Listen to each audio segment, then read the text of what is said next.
amigos, continuamos con su espacio a las 7.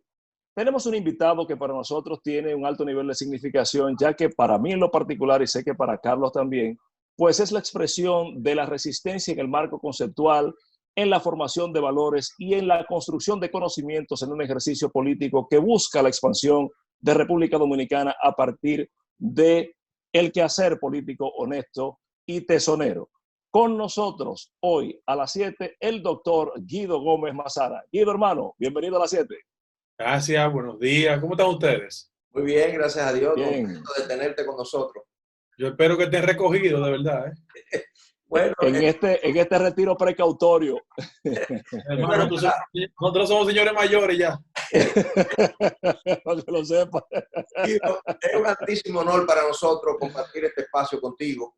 Queremos tener una mirada tuya sobre el momento que vive la República Dominicana, donde hay dos agendas, una agenda sanitaria, pero hay una agenda política que se abre paso, porque estamos en el umbral de un proceso electoral hasta que no se tome una decisión sobre la fecha de la celebración de las elecciones presidenciales y congresuales. ¿Cómo tú analizas este momento político, económico, social, de cara a este tema del enfrentamiento de esta pandemia y la agenda política? Con mucho gusto, mire, gracias por la invitación. Bueno, nosotros no podemos incurrir en el exceso de que no prioricemos lo que, sin lugar a dudas, es la prioridad del mundo, que es la crisis sanitaria. Yo quisiera comenzar por ahí, porque la gente en el marco de un reloj electoral a veces somos muy desproporcionados. Yo quiero comenzar diciendo que los dos actores fundamentales del sector salud son personas muy decentes. Tanto Sánchez Cárdenas como Chanel son amigos míos al margen de la política. Son personas que tienen vocación de servicio y una experticia en el área. Ahora bien, la situación del sector salud, yo pienso que la mejor forma de contribuir a una especie de reflexión sensata es abordarla desde el punto de vista presupuestario y lo que está pasando. Mire, esta crisis llegó. El COVID-19 llegó. Ahora, vamos a la estructura del sector salud de la República Dominicana. Miren, en el país, la relación PIB, inversión, sector salud, en América Latina es 4% del PIB. Aquí es 1.9. O sea, de arrancada, aquí hay un problema estructural, que cuando llega la crisis sanitaria, lo que hace es profundizar la incapacidad, no porque las autoridades no tengan la destreza, sino porque nos llegó de golpe y tenemos un déficit estructural en el sector que profundiza este conflicto. Y vamos a cifras. Al día de hoy, hay 68 personas lamentablemente fallecidas. Tenemos 1.488 personas de manera pública contagiadas. Pero en ese marco, la República Dominicana es el tercer país en el continente que menos invierte en el sector salud. Y estamos sextos en las estadísticas de personas que contraen el virus. En medio de esta situación de falta de recursos, incapacidad, dificultad de la gestión, hay una especie de crispación natural en la sociedad. ¿Por qué? Porque el impacto que va a tener en el país a corto, mediano y largo plazo perturba. Lo que comenzó siendo una especie de intranquilidad en el orden de la salud, miedo, ha comenzado a descender para comenzar en un factor que ustedes conocen perfectamente, es la perturbación económica que genera esta situación. Yo estaba leyendo los datos de Pepe Abreu, que es un dirigente sindical de una larguísima trayectoria, diciendo, miren señores, esto va a generar una especie de crisis en el sector laboral tan terrible que en estas 3 semanas, registrado en el TSS, que es la Tesorería de la Seguridad Social, hay 166,000 personas que dejaron de producir. Oigan, 166,000 personas. Y ellos proyectan que en el marco de los próximos 2 meses lleguemos a 400,000 personas. ¿Qué va a pasar? Que esa situación de carácter social explosiva viene en el marco de un proceso de recesión económica que va a impactar en el mundo entero. Y nosotros no estamos al margen de esa realidad.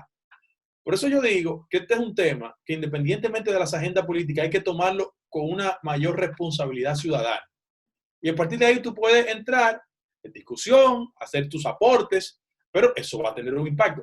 Tenemos que estar preparados para vivir con el coronavirus por estos tiempos. ¿Qué a mí me preocupa en términos de ciudadano?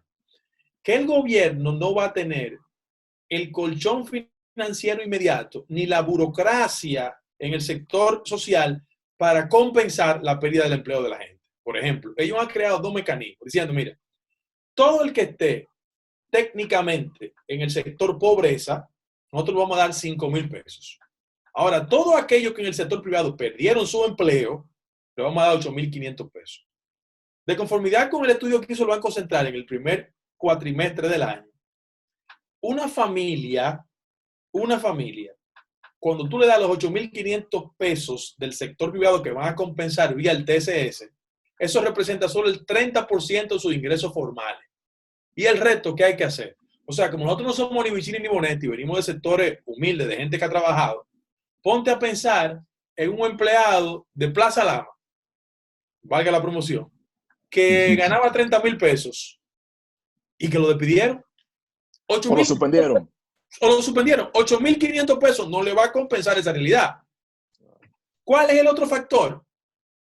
Bueno, que el que se dedica al sector informal y vende yaniqueque en la calle Caracas y el tema de la situación sanitaria reduce sustancialmente su capacidad de producir recursos y solo tiene la posibilidad de ingresar 5,000 pesos, es una persona que la situación se torna explosiva. Y en esa dirección yo invito humildemente a la clase política que el primer ejercicio de observación lo hagamos desde el punto de vista de lo social. Miren por qué. Dos ejemplos. En Santo Domingo Norte, que es un municipio que ustedes conocen perfectamente, hace 4 días, Prosoli, que es una instancia del estamento de política social del gobierno, comenzó a repartir unas tarjetas. No tengo que decirle lo que pasó. En Santo Domingo Este, el viernes pasado, comenzaron a repartir tarjetas. Y no tengo que decir lo que pasó, porque hay un estado de desesperación, de inseguridad y de perturbación. ¿Dónde está la crítica política o de los actores políticos del proceso? Y yo saludo, por ejemplo, que el presidente de la República haya creado una comisión de veeduría, que es un ejercicio perfecto y es un reconocimiento de que hay sectores de la vida nacional que están un poco perturbados. Yo lo doy en datos así. De los 2,000 millones de pesos que se apoderaron para comprar indumentarias, hay 2 compañías, mira que yo no voy a mencionar ni el nombre para que no crean que estoy politizando la cosa, que acaparan el 65% de la compra. ¿Por qué? Tú dices, bueno, Carlos es abogado. ¿Cuál es el problema? Miren esto. La emergencia creó una situación de excepción en materia de compra y contrataciones. Y la gente cree que la licencia de un estado de emergencia de compra y contrataciones significa que usted tiene licencia a su vez para incurrir en violaciones en el ordenamiento penal. Ya son cosas diferentes. ¿Cuál es el inconveniente? Yo tengo un ejercicio elemental. Por ejemplo, yo a través de mi computadora subí a compra y contrataciones. Y yo veía que empresas, no quiero mencionar el nombre, que se dedicaban a la mascarilla y a los lentes. Hubo una que subió su propuesta 2 horas. Y 2 horas después estaba el Ministerio de Salud Pública confirmándole. Bueno, cuando tú calculas mascarillas y calcula lente, la diferencia entre el monto planteado y el costo puesto en Puerto de la República Dominicana son 418 millones de pesos. O sea, olvídense de situación política y que nosotros estamos de un lado y yo de otro. Eso va a generar un nivel de crispación. Y repito, yo aplaudo que el presidente de la República haya creado una comisión de veeduría, porque en medio de una dificultad económica como tenemos todos, con la perturbación del tema sanitario, aquí todos tenemos un amigo o un relacionado, o un familiar que le ha tocado eso. Mira, yo nací en un sector que se llama Ciudad Nueva. Yo estoy alarmado por Leo López, un amigo mío de toda la vida, deportista, una persona muy buena. Le dio un derrame en el marco de esta crisis, bueno, y murió.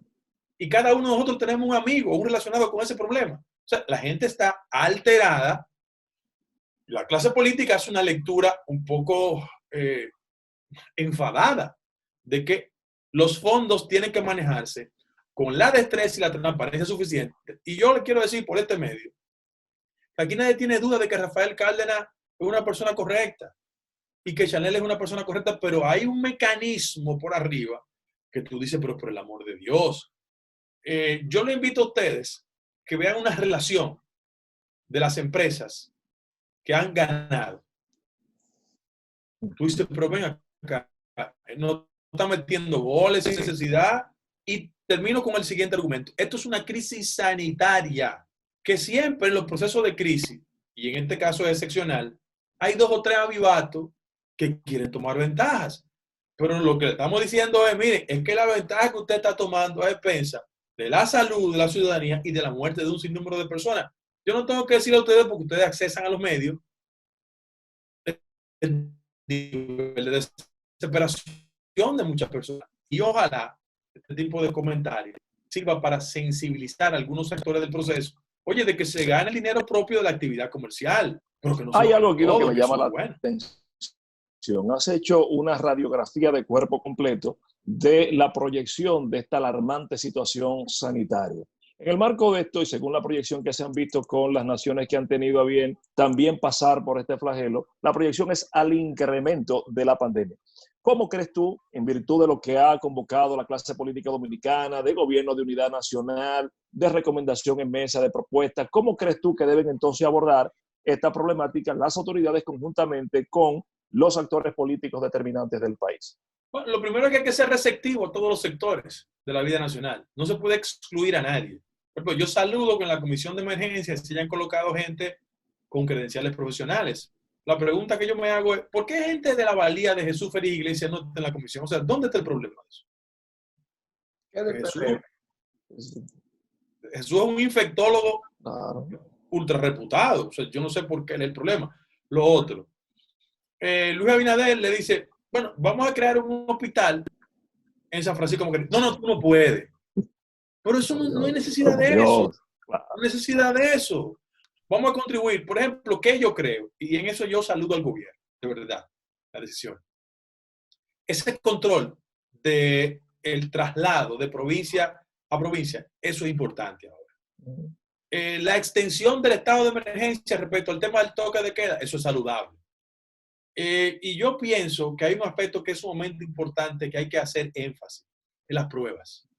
O sea, aquí hay que generar una lluvia de pruebas para que todos los sectores de la vida nacional se sientan con la confianza de hacerse la prueba y tener garantías mínimas de asistencia en su hogar, aislado, o asistencia hospitalaria, porque son de las situaciones que a uno le llama la atención. A mí, por ejemplo, me ha gustado mucho la actitud de Bukele en El Salvador. Mucha gente dice que él ha sido un poco excesivo. Yo le quiero decir una cosa con mucha honestidad. Es una persona que tiene una vocación democrática, pero también por un problema de educación. Aquí hay gente que te llama la atención. Pero ¿cómo es posible que como resultado del toque de queda en este país, en esta última semana, 3,000 gente presa? Y tú dices, pero ven acá, hermano, ¿qué es lo que está pasando? Así es. Digo, yo no quisiera apelar a la nostalgia autoritaria, pero eso no puede ser así. Toda iniciativa tendente a garantizar que la gente se quede en su casa, uno lo aplaude. ¿Dónde comienza la sospecha? Porque ustedes no son tontos, ni yo tampoco. Es en el uso coyuntural y politiquero. Presidente, estamos de acuerdo que todos nos quedemos en casa. Muy bien. Pero, presidente, no estamos de acuerdo que el suyo no se quede en la casa y está haciendo campaña. Eso es lo que estamos diciéndole. Mira, yo, por ejemplo, he creído que hay un sector oficial que está practicando lo que yo llamo la solidaridad fraudulenta. Explique, ¿cómo es eso, doctor? Bueno, todos nosotros tenemos un sentido de solidaridad. Por fe religiosa, por sensibilidad social, por concepto de la vida. Y yo soy de la persona, por ejemplo, que cree que en la prédica bíblica de que lo que hace tu mano derecha que no lo sepa la izquierda. Cada vez que yo veo una acción de solidaridad como un acto de relaciones públicas, yo comienzo a sospechar. Entonces eso no me gusta. Lo doy como información. No es de buen cristiano uno hacer alaraca de los gestos de solidaridad. Pasen el día a día con el vecino, con la persona que no tiene recursos. ¿Cuántas veces ustedes en la privacidad del ejercicio ciudadano son solidarios? Por un problema de fe o de convicción. Tú lo haces todos los días, o uno lo hace todos los días. Ahora, cuando comienza a hacer un acto de relaciones públicas, porque en el ideario de un ilustre argentino que hay aquí, construyendo, la imagen del candidato presidencial del PLD, es la idea de que en la medida de que la crisis sanitaria se ha profundizado, hay que levantar el concepto de que él es una persona con una especie de Superman moderno que anda buscando en China indumentarias, que anda creciéndole la barba como resultado de su afán denodado. Entonces, ese tipo de cosas no son buenas. Y yo creo que todo el que lo hace practica la solidaridad fraudulenta porque tiene la intención de sacar provecho político. Ustedes son dominicanos igual que yo. En este país, la historia de la filantropía, hay muchos dominicanos que son filántropos. Qué sé yo, los Pereyó tienen años dedicados al mundo de las artes. Tienen hasta un centro en Baní. Tú dices, ah, mira. Don Pepín. El premio nacional aquí de literatura de Don Pepín. Y puedo excluir muchísimos nombres porque hay mucha gente que se dedica a la actividad de filantropía. La verdad es que yo no conozco ninguna empresa del señor Gonzalo Castillo que se haya dedicado a la filantropía.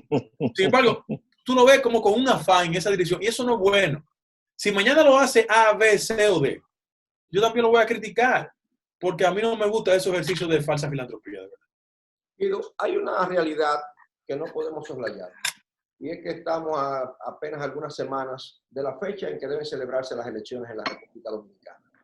La comunidad política nacional está de manera suelta o indistinta haciendo planteamientos de posibles fechas, de la necesidad de posponerla, etc. La pregunta que yo te hago, ¿es posible modificar o posponer las elecciones como pasó con el proceso de las municipales en el marco constitucional, es decir, con frontera 16 de agosto para la entrega del poder? Mira, sin ánimo de ser indiscreto, a mí un amigo suyo me consultó. Yo le dije, mira, una cosa es la racionalidad de la clase política y otra es la legítima sospecha. Vamos a la racionalidad. Aquí hay un calendario constitucional que no se puede incumplir. Aquí el 16 de agosto el presidente Medina va a entregar, con la gracia de Dios. Bien. Ahora, por fortuna, y lo digo así, la cara de esta moneda trágica, que es la crisis sanitaria, tiene unos días que pueden ser habilitados. La verdad es que técnicamente la crisis sanitaria, cuando tú la proyectas a la extensión que han hecho del estado de emergencia, cae materialmente, los próximos 25 días caen el 9 de mayo. Esa es la verdad, el 9 de mayo. Si hay una intención de manipulación, no entremos en eso. La prioridad es el tema del coronavirus. Ahora, hay un calendario electoral. Y en función de eso, yo he escuchado a mucha gente. Inclusive se depositó un recurso por ante el Tribunal Superior Electoral estableciendo plazos. Y la Junta Central Electoral, al fin de la semana pasada, envió a los partidos políticos una propuesta y le dio 5 días. Mañana martes, los partidos van a hacer una propuesta. Yo pienso que al final de la jornada eso va a ser una intención entre Luis Abinader, Leonel Fernández, Guillermo Moreno y Gonzalo Castillo, que van a determinar cuál es el calendario. Ningún plazo va a transformar la entrega el 16 de agosto. Me decía el amigo, que es muy amigo de ustedes, que me llamó para que interviniera con Luis. Yo le dije, miren, no pretendan ustedes imponerle una agenda al candidato puntero.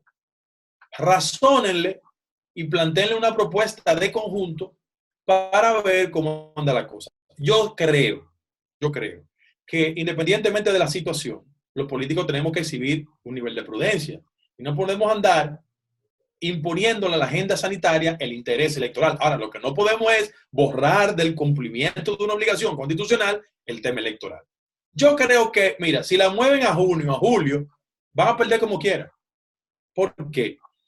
Porque el gobierno es un acto habilidoso, porque ahí que uno se pellizca a veces, es un acto habilidoso. Ellos creen que la posposición es un aliento para hacer avanzar a su candidato. Mira, la gente lo que va a profundizar es la crispación, se va a incomodar más, se va a indignar más y va a ir a votarle en contra. Ahora, el aliento de la oposición es la posposición.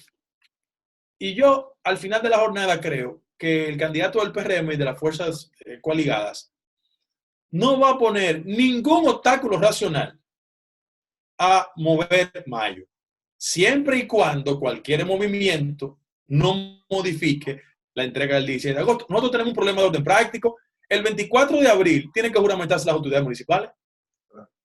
Ustedes tienen muchísimos amigos que ganaron. Una amiga, tú sabes quién es, una amiga mía, me llamó, mira, hermanito, oye lo que te voy a decir. Aunque exista un protocolo de juramentación frente a una crisis sanitaria, haga un ejercicio de juramentación simple, que frente a la autoridad de la Junta Municipal Electoral del Distrito Nacional, por ejemplo, del Gran Santo Domingo o del Santo Domingo Este, levanten la mano, juramenten si comiencen, porque la aglomeración es un tema terrible. Eso en el orden práctico podía modificarse, pero yo estoy en favor que cualquier pacto que se haga no sea disolviendo el compromiso de agosto 16 entregar. El planteamiento que hace un grupo de partidos emergentes, no sé si ustedes lo leyeron, lo depositaron en el Tribunal Superior Electoral, es que se mueva a la primera semana de julio, primera vuelta, última semana de julio, segunda vuelta. Yo en términos prácticos no tenía ningún tipo de inconveniente. Lo que sí ellos pretenden modificar es el plazo de las alianzas. Y ya ese es un tema de carácter más profundo, porque el calendario electoral concebido por la Junta Central Electoral ya pautó los plazos de alianza. Y ya ese es un tema un poco dificultoso, porque no se puede hacer nada al margen del ordenamiento electoral y constitucional. Pero mira, honestamente, si lo mueven a junio, a buscarse lo mismo. Y yo creo lo siguiente. Usted sabe, yo soy un libre pensador, yo siempre digo lo que pienso. Siempre. Yo creo que al final de la jornada hay un exponente de esa competencia que va a entender que el momento histórico para él es más favorable si se modifican los plazos haciendo un acuerdo en primera vuelta para resolver esto. Este país tiene que salir de esto en primera vuelta. De verdad, este país tiene que salir de esto en primera vuelta. Yo soy de lo que crees. Pero antes de eso, Guido, hay una pregunta que creo que tú eres de los pocos políticos dominicanos que te puedo hacer, te la haré más adelante.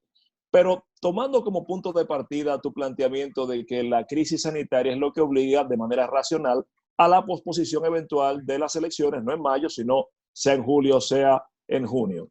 En ese contexto, hagamos un ejercicio virtual de que en ese momento, haciendo una proyección, el pico no descienda, sino que ascienda, y que las condiciones electorales en virtud de la pandemia no sean mejores, sino peores. ¿Qué tú crees que pasaría en ese caso? Bueno, el único problema es que, independientemente de los picos, el plazo de entrega es el 16 de agosto, porque la crisis sanitaria es una crisis de salud. Ahora, la situación de salud no se puede imponer al marco constitucional, con un orificio que tiene el marco constitucional de la República Dominicana, que no presenta una solución de orden práctica frente a la actual situación. Mira qué tema, ¿eh? Así Eso es. que la reforma constitucional no es un tema de sucesión. Fue una reforma inteligente. No, mira, yo creo que aquí, con la gracia de Dios, ¿no? Y la contribución de todos los actores políticos, aquí a la vuelta de un mes tendremos un descenso. Eso es lo que uno espera. Dios te oiga. Sí. La gravedad de todo es que, aunque descendamos, el modelo de campaña se transformó. Porque saliendo de una crisis sanitaria, tú no verás la actuación de los candidatos, ya sea en el ámbito congresional o en el ámbito presidencial, en el típico mano a mano. Esto va a ser una campaña totalmente diferente. Más vía redes, más utilizando los recursos de la modernidad. Y yo soy de los que creo, que también el método de rayado, producto de la posposición de febrero al 15 de marzo, y las aglomeraciones, podría generar una histeria que el gobierno y su candidato van a manipular, porque en la medida que ellos induzcan a un incremento de la abstención, ellos creen que pueden ganar espacio. Pero aquí votaremos protegidos. Y ahora, con la dispensa de Carlos, te voy a hacer la pregunta que te quiero formular. Como eres un conocedor de la historia dominicana, sabes perfectamente bien que ya en el año de 1928, en virtud de las elecciones del 24, donde Federico Velázquez fue llevado como candidato vicepresidencial de Horacio Vázquez, y él aduciendo que el marco constitucional que lo amparó era el de 1908, que eran periodos de 6 años, con la supresión del cargo exactamente, pues se hizo extender el periodo presidencial del 28 al 30 y se presentó como candidato presidencial en el 30, lo que nos legó a Trujillo. Hay un senador. El que se presentó fue Federico Velázquez. Correctamente. Porque Horacio Vázquez no pudo hacerlo. Lo que pasa es que, Correctamente. debe hacer una acotación de ese acontecimiento histórico. Lo que pasa es que Federico fue el compañero vicepresidencial de De Horacio, Horacio, que era correcto. 24-28. Y cuando Horacio Correcto. quiso hacer una pirueta, él le dijo no. No, Lo que pasa así es que es. en el 30 Federico Velázquez fue apoyado por Horacio Vázquez en esa boleta. En esa vuelta. Claro, pero la alianza llegó tarde porque ya Trujillo y Rafael Letrero Ureña Heredia, habían... correctamente. Bueno, el modelo al que quiero hacer referencia es que la extensión de los periodos constitucionales no sería nuevo en República Dominicana. Hay un senador que ha hecho un planteamiento que a través de la convocatoria de la Asamblea Nacional Revisora, pues que se extiende el periodo constitucional a los fines de que, ¿verdad?, se mantenga lo que está.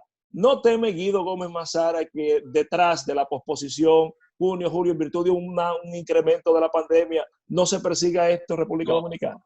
Lo primero es que, gracias a Dios, este no es el país de 1930. Eso es lo primero.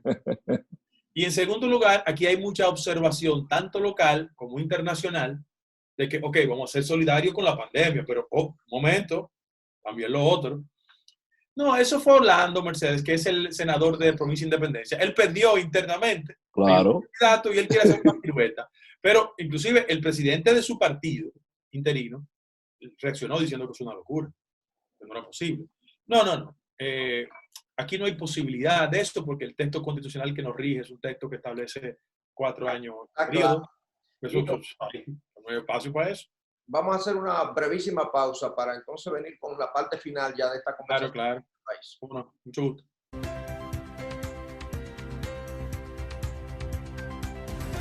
Bueno, estamos ya de regreso a esta segunda parte del programa a las 7, un programa especial con el doctor Guido Gómez Mazara, es consultor jurídico del Poder Ejecutivo, político de larga data, catedrático universitario, y estamos conversando sobre este momento especial que vive la República Dominicana con dos agendas que muchas veces se confunden, la política y la sanitaria. Guido, en cualquier país democrático o cualquier país donde existe un sistema parlamentario, lo que ocurrió en las elecciones municipales hubiese sido un motivo suficiente para adelantar las elecciones, sobre todo frente a un escenario como este, y facilitar el ascenso de la fuerza política que obtuvo esa abrumadora mayoría, hay que decirlo con propiedad. Pero en la República Dominicana es un sistema presidencialista y se buscan siempre las maniobras y los resquicios para tratar de alterar esa mayoría que se expresó ahí. ¿Tú consideras que la República Dominicana lo que va a reeditar ahora en estas elecciones presidenciales es más bien esa misma fuerza que se expresó en las municipales? Mira, decía Balaguer que cualquier país se parece a este, pero este país no se parece a ninguno. A ninguno. Bueno, eso es lo primero. Carlos habla de referencia de países con un sistema parlamentario, pero con una decencia de su clase política también. De que, bueno, me derrotaron, tranquilo, me voy para mi casa y entrego. No, aquí no. Inclusive uno tiene que tener la tranquilidad emocional, pues ya nosotros no tenemos 20 años, de escuchar lo que acaba de decir la actual vicepresidenta de la República y candidata a la vicepresidencia, que el PRM engañó al PLD. En el punto dice, bueno, pero caramba, ¿dónde que estamos? Bien, no obstante eso, yo quiero sostener lo siguiente. En la República Dominicana, los procesos de cambio que se han experimentado en los últimos 30 o 40 años, más que validación de candidaturas, es una especie como de hastío ciudadano que se expresa en función de depositar el voto por alguien. Guzmán al 78 es la referencia que yo tengo. Todo el que votó por Guzmán al 78 era del PRD. No, entendía que era el vehículo que impulsaba el cambio. Entonces, aquí se han combinado factores. Yo creo mucho en la suerte, que es una categoría histórica, decía Marxismo. Claro. El problema del éxito de Luis en la actual coyuntura es que Luis llega con una candidatura que tiene como contexto una fragmentación del partido fundamental, el PLD. Está dividido, producto de una competencia interna. Pero en segundo lugar, esa división del PLD se combinó con una especie de crispación de la ciudadanía, producto del agotamiento natural de un partido que tiene 16 años en el poder. Oye, en el caso de Carlos y mío, yo no sé cuál es el estatus marital. Igual que el suyo, doctor. Yo quiero decirle lo siguiente, que uno tiene muchos años con la mujer de uno, pero ahí uno la mantiene porque no hay posibilidad de elección. ¿Oíste? y porque la quiere y tiene su familia y todo, pero hay un ser de renovación en la sociedad. Entonces, ¿qué pasa? Que en la actual coyuntura, los 10 años del PLD también ha generado un inmovilismo en los rostros dirigentes. Hay funcionarios del PLD que tienen 14 años en su puesto. 14 años en su puesto. Entonces, tú ves que la gente comienza a fastidiarse, a molestarse porque siente que si no empuja el cambio, no provoca un aire, un frescor en la sociedad. Y la gente ha entendido que en la actual coyuntura, Luis Abinader es el candidato que combina esos elementos. Que yo creo que ellos están calculando mal. Así como calcularon que mover febrero a marzo le daba un aire e incrementaron la política social en todos los barrios. Mira, a mí me dieron la 3. Ustedes conocen bien la circunscripción 3. Claro, claro. Que es los 312,000 electores. Los barrios más pobres, Gualey, Guachupita, 24 de abril. Miren, señores, yo estaba haciendo campaña el 14 de febrero y me estaban asfaltando en la espalda mía. Y yo le decía a los muchachos, esténse tranquilo. La gente me decía, mira, Guido, le vamos a coger el asfalto y le vamos a votar en contra. Yo sé lo que es hacer una campaña subiendo una loma en el 2004. Oye, la gente te coge los recursos y te vota en contra. Entonces, te lo voy a dar como dato para que ustedes vean. Porque la política requiere racionalidad. En la circunscripción 3, 24% de la gente que aparecía en el padrón del PRM estaba en los programas sociales. Y ellos fueron con la tarjeta a accionar y a molestar. ¿Tú sabes con cuánto ganamos ahí? Con 58%. La gente le cogió el plan social, le cogió el asfalto y le votó en contra. Aquí la gente va a votarle en contra. Y yo he encontrado a muchas personas que van a practicar lo que llamo el voto útil. Gente de la sociedad civil, gente que simpatiza por Leonel Fernández, o que simpatiza por el Partido Reformista, o que es dirigente de izquierda, o de los grupos alternativos que dicen, miren, yo no soy ni estoy con ustedes, pero la única forma de sacar a esta gente votando por ustedes, y van a depositar el voto. Yo creo que aquí se va a definir el proceso en primera vuelta. Ahora, de verdad. Yo pienso que el escenario, en la medida en que se agrava esta crisis sanitaria, es más difícil para el gobierno. Por una sencilla razón. Lo que tú dices, el agotamiento del modelo del PLD frente a un escenario que hay que prever. Turismo prácticamente colapsado. La remesa, sobre todo Nueva York, Estados Unidos y España, colapsado. Y la zona franca cerrada. Internamente las empresas despidiendo a sus empleados con una baja de las utilidades, eso se va a reflejar en rentas internas. Es decir, es una situación que un partido con el agotamiento que tiene ya el PLD no genera. Es más, se pone el país a una explosión social. Mira, Carlos, yo comencé mi argumento hablando del lado social del conflicto. Y hacía un ejercicio de estadística en el sector salud. Las remesas representaron 7,000 millones de dólares el año pasado. De pesos, perdón, 7,000 millones de pesos. 1. 2. Sector turismo representó 500 millones de dólares. Póngase a pensar cómo impacta eso en el marco de una recesión mundial. El sector de zona franca agotado. Y sin lugar a dudas, los componentes de la acción gubernamental respecto a compensar a la gente que se va a quedar sin empleo, no es posible. Entonces, eso activa el circuito de la insatisfacción. Digo, yo no creo que hay que estimular poblada y nada que se parezca. Pero ¿cómo tú le... Porque aquí es muy cómodo nosotros hablar. En los guandules, que yo quiero que le expliquen al que se levanta a las 5 de la mañana y va a vender piña al mercado, que no tiene actividad productiva. Yo creo que tú le expliques a él si con los 5,000 pesos que le va a dar los programas sociales se va a compensar su vida. Eso va a crispar a la gente. Y cuando mira, no piensen por ahora de que la industria del turismo, que es uno de los pulmones esenciales del país, los próximos 6 meses van a andar bien. Olvidémonos de eso. Porque una crisis con características globales como la nuestra, y un país, repito, de 7,000 millones de pesos del sector remesador, o sea, los dominicanos, amigos nuestros que están, Carlos trabaja mucho el tema de la diáspora. Por ejemplo, los dominicanos, amigos nuestros en España y en Nueva York, van a perder su fuente de ingresos, salvo reconocidas excepciones, vivir en el sector informal de la economía. Y lo que proyecta es que la economía norteamericana solo crezca en un 1%. Entonces, eso va a tener un impacto en la República Dominicana terrible. Y yo lo que invito a la clase política es lo siguiente. para nosotros sería muy cómodo decir, bueno, vamos a votar que esto le vaya mal y nos fuñimos todos. No, es una irresponsabilidad. ¿Por qué? Porque cuando el nivel de recesión nos impacte fuertemente y el Estado no tenga la capacidad de compensar socialmente a las personas, hay un fenómeno que tenemos que ponerle atención.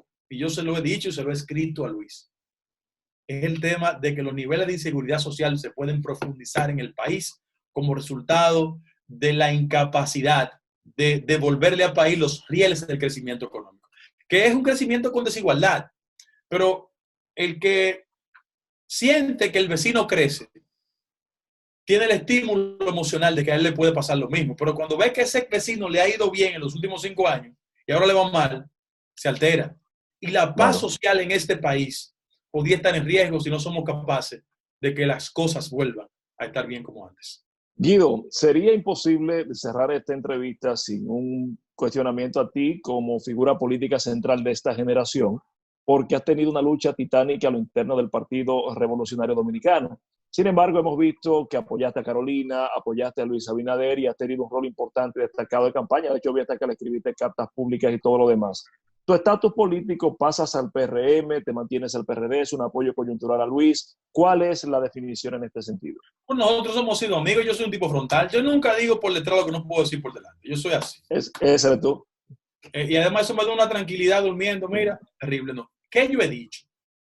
Y repito, que en la actual coyuntura, el ciclo respecto del PRD y de mi militancia, mientras exista la gestión institucional, no tiene razón de ser. Pues yo lo he dicho.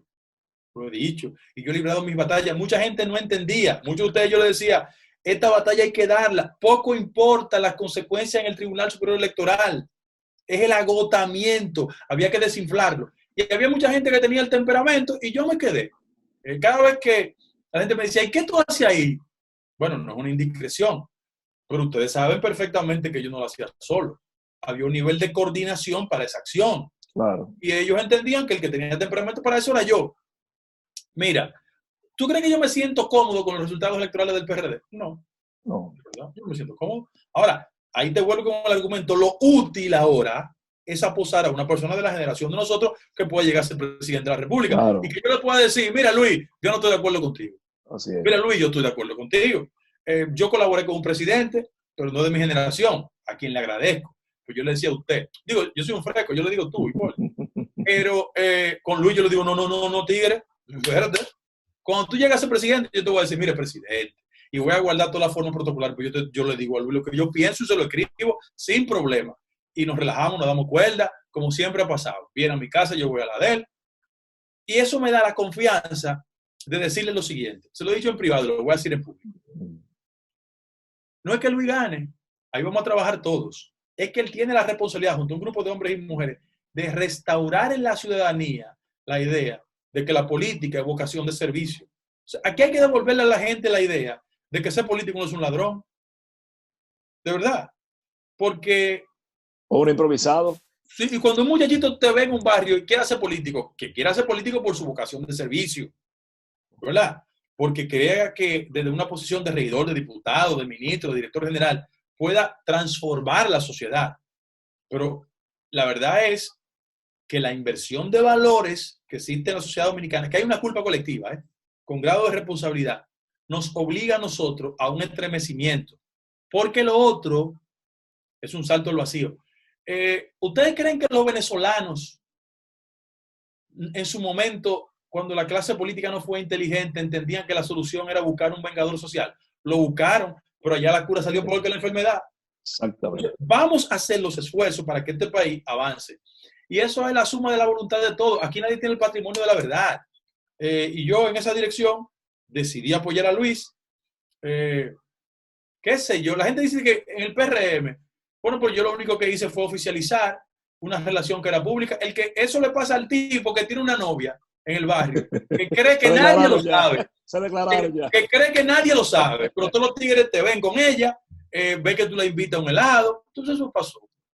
Todo el mundo me decía, tú estabas en el PRD, pero en mi casa venía Porto, venía Luis, venía todo el mundo, Eligio me llama, Fulcar siempre está aquí. Entonces, Todo el mundo lo sabía. O sea que sería como el caso de tu abuela que decía que el amor es ciego, pero los vecinos no. ¿Cómo tú ves la política desde el punto de vista de estas herramientas que se están utilizando ahora? ¿Tú crees que la República Dominicana, la crisis ha servido para que la comunidad política dé un salto a la cualificación de la actividad política que ahora es prácticamente virtual?